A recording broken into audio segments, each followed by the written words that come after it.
Hi, everybody. Welcome to the Jimmy Dore Show. I'm here with extraordinary reporter Michael Tracy from the Young Turks. Say hello, Michael. Hello. Greetings. Good to see you. Thanks for being here. I have him here for specific reasons.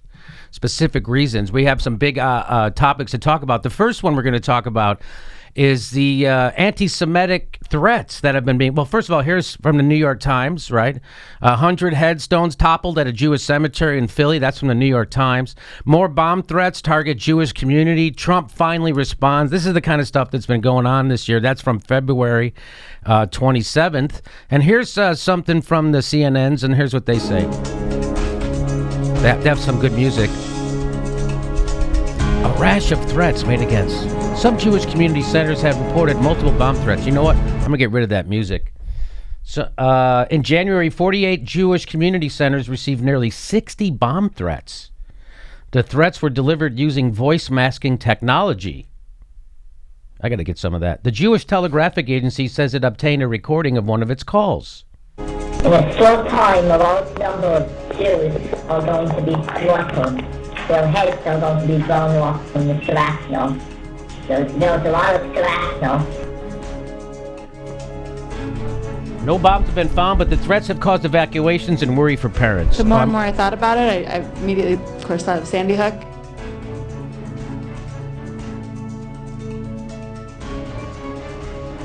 So Jewish community centers have responded by boosting security and speaking out against anti-Semitism. Pitiful in the way that they behave, in the way that they act, that they have nothing better to do with their lives than just to threaten the lives of other people, whether it's a hoax or not.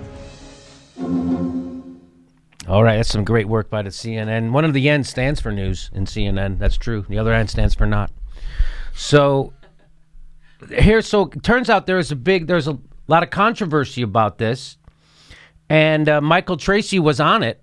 He was questioning this. In fact, here's what Michael Tracy tweeted out. It says, the media's bizarre new obsession with allegedly rising anti-Semitism looks like a classic moral panic with dubious empirical groundings. Now, that got 330 retweets and 805 likes, so this couldn't be that outrageous. But so here's a little bit more to your tweeted. You tweeted out, nobody takes 2 seconds to wonder, is there really a sudden reemergence of this phenomenon? Can it be attributed to political trends, etc.? We know indisputably that Muslims and Arabs have been disproportionately victimized by recent policy, and yet media dwell on this sideshow.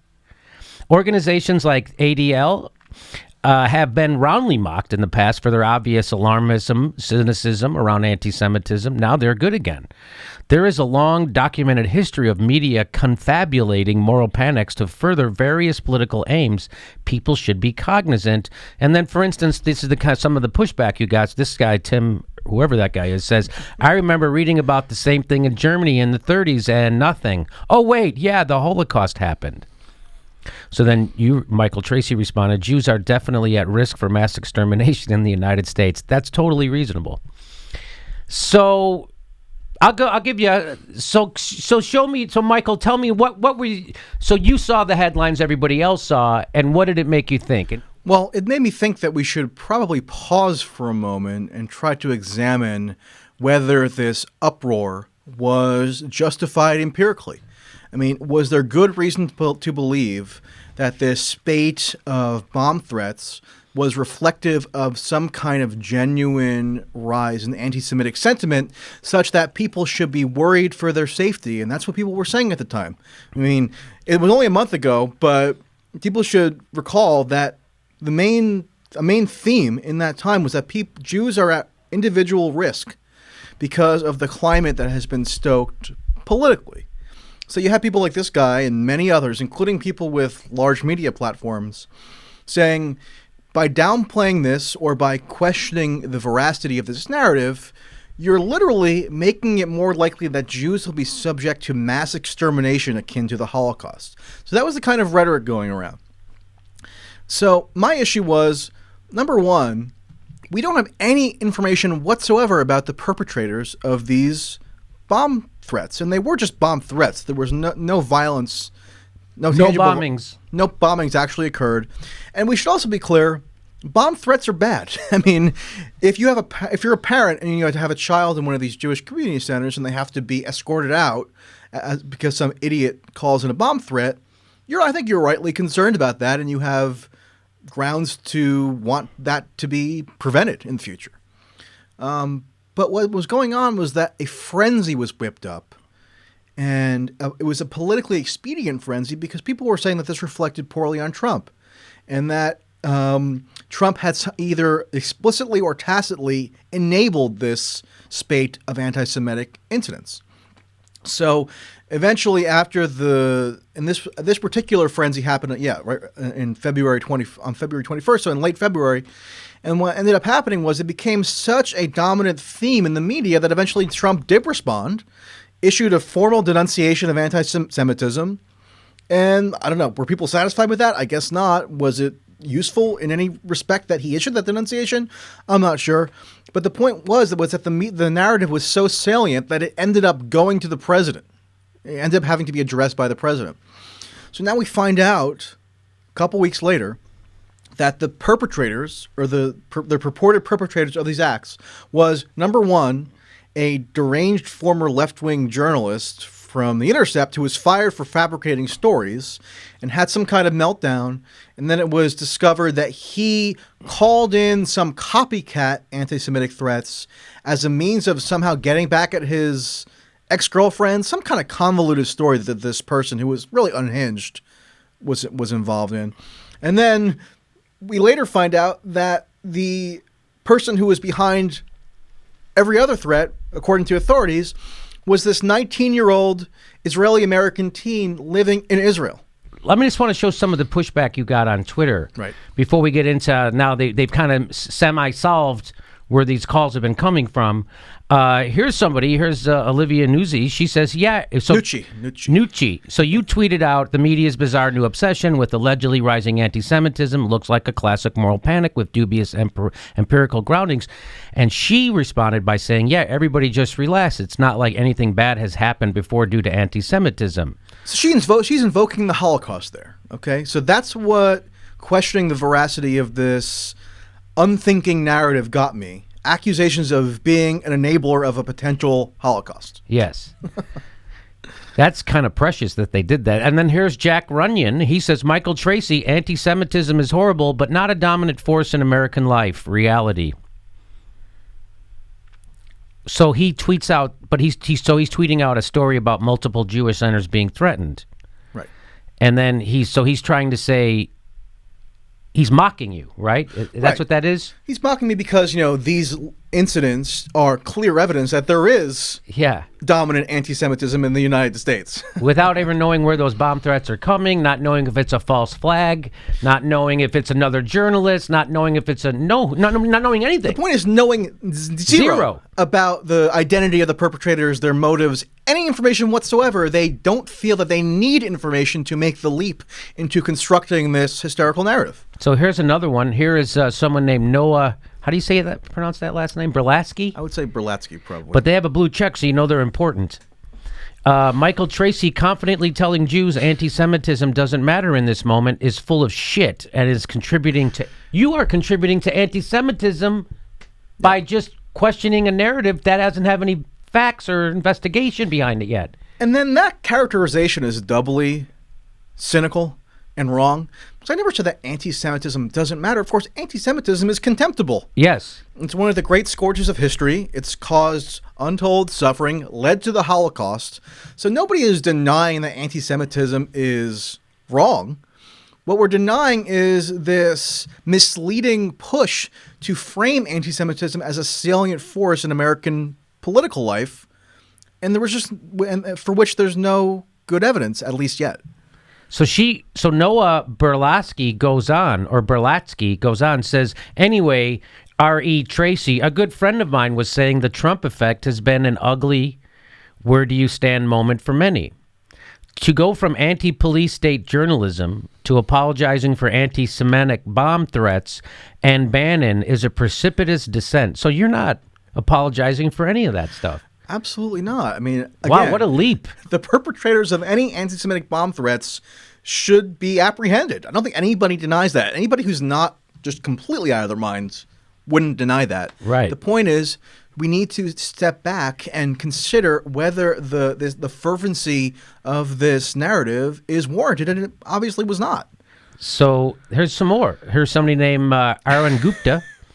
When Islamophobes need defending, anti-Semitism needs debunking. Who are you going to call? Michael Tracy.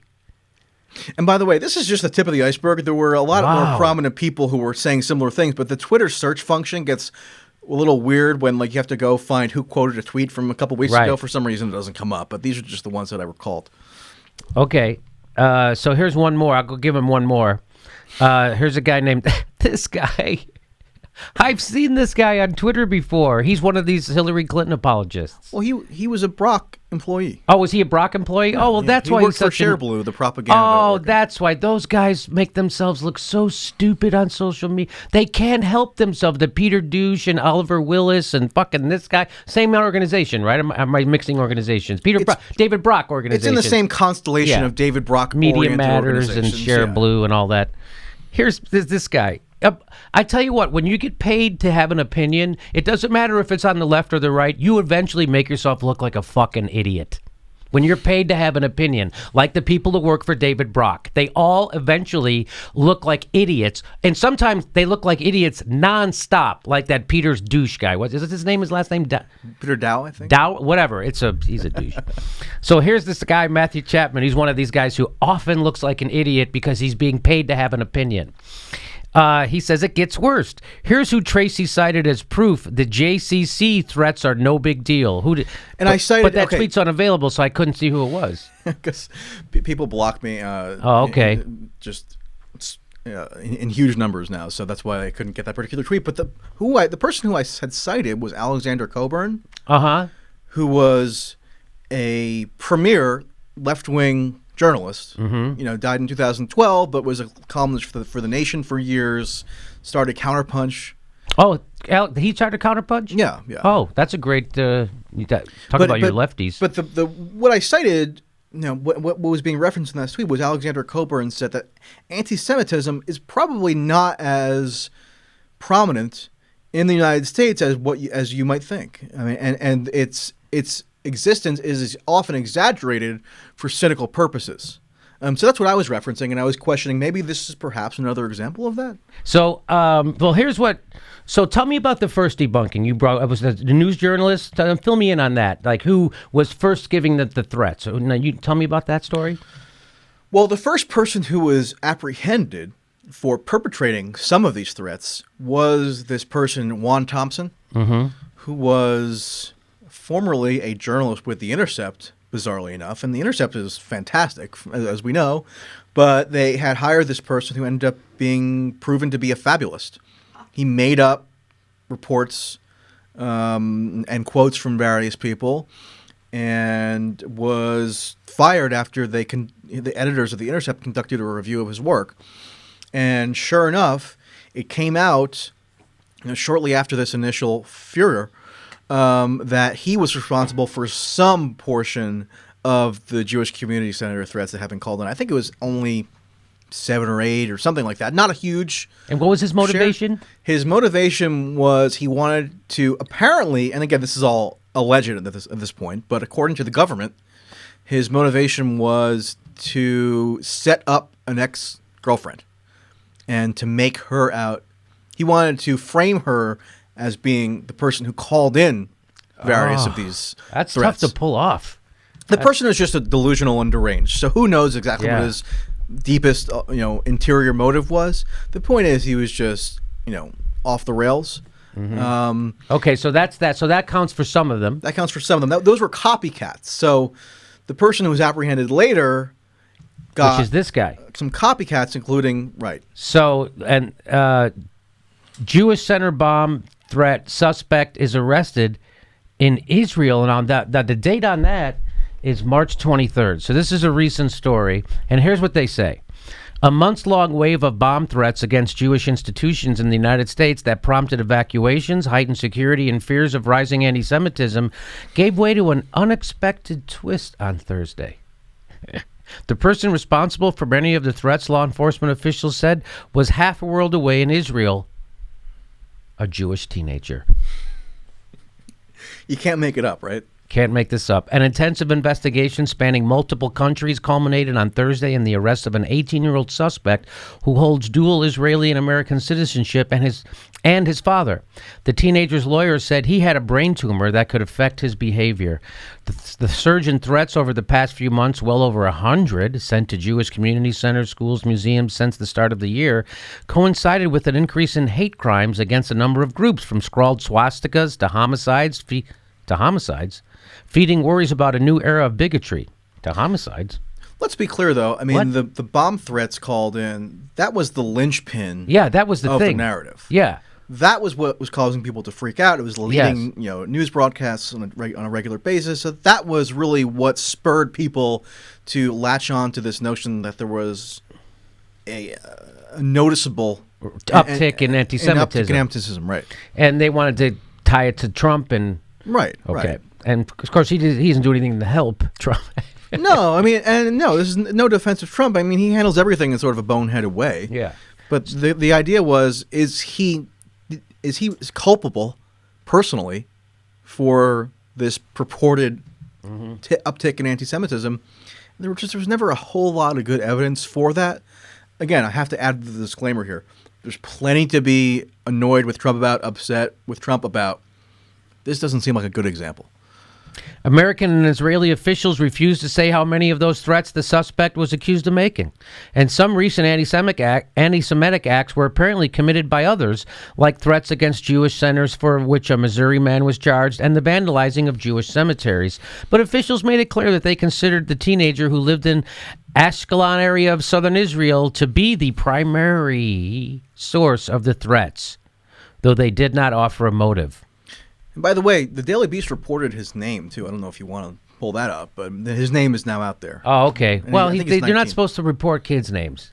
Why He's did they do 19. that, right? Oh, he's 19? I thought he said he was 14. Oh, he's 19? No, he's 19, Oh, yeah. then you can report his name then. Yeah. Oh, okay. Yeah, he's not a kid anymore. No.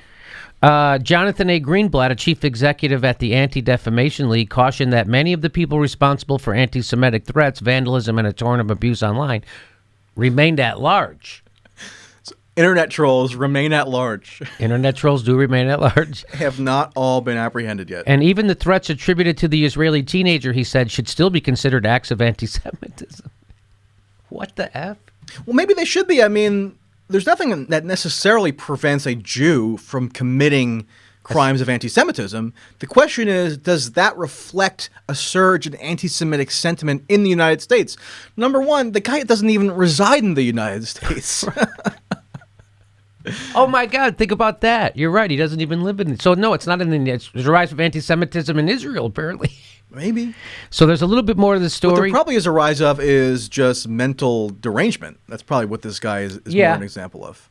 The motive may have been unclear, but the impact was crystal clear, Mr. Greenblatt said. They were acts that terrorized the community just because of their faith. It seems like this guy is trying to twist this into something for his own purpose, right? Am I wrong about this? It's like, hey, just because it was a Jewish kid, and it doesn't mean that everybody should still be shitting their pants full speed. It sounds like what he's saying, right? Well, I mean, because this development is totally incongruous with the narrative that they were trying to foment just a couple weeks ago. Right. So they have to come up with some kind of, post hoc justification for the tone that they took back then, which in hindsight just looks silly. The FBI worked closely with the Israeli authorities on the investigation starting in September, months before American organizations began to note a surge in threats to American targets, according to Gary Gleicher, the Bureau's top agent in Israel. Some of the earliest American targets of bomb threats were schools, centers, and museums in Alaska, Florida, and New York that were affiliated with Chabad Lubavitch, an Orthodox Jewish movement. According to a Chabad official, the movement did not publicize the threats, which received little or no news coverage. Look at that. So I think you've been vindicated, at least somewhat. It certainly, I would say 100% vindicates you, because this is exactly what you were saying. Hey, is there an uptick, or what is this? Let's wait before we proclaim a new wave of anti-Semitism. Let's wait till we get a little more facts. We got a couple more facts. Turns out it doesn't seem like it's a big wave.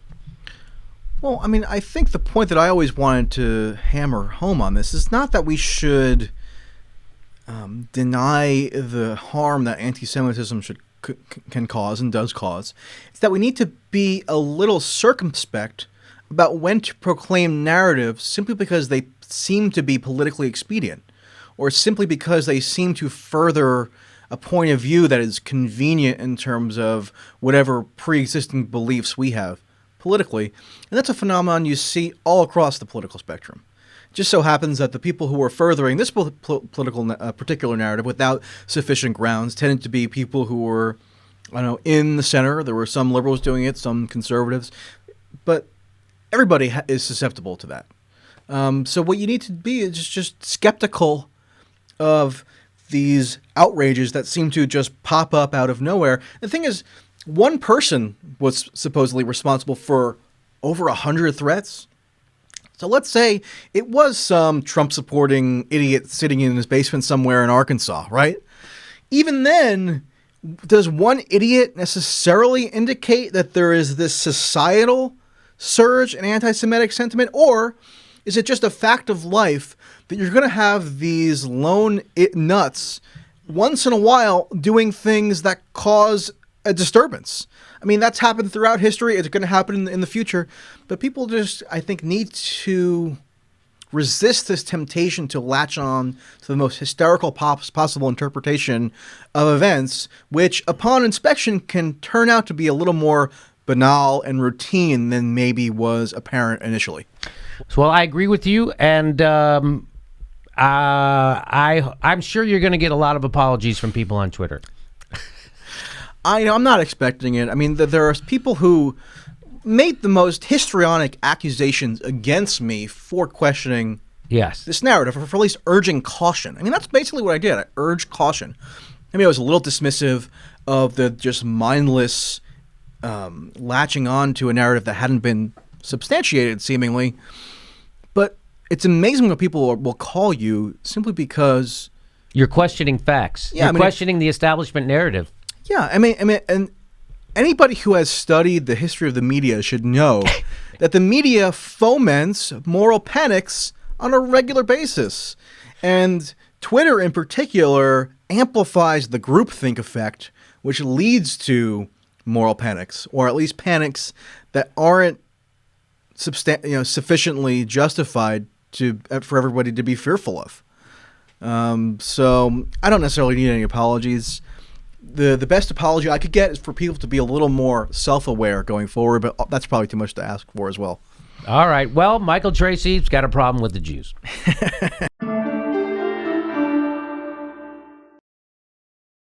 Hey, our next live Jimmy Dore show is April 24th. April 24th, live in Burbank. We do 2 shows a month, live shows, so get your tickets right down there, jimmydorecomedy.com.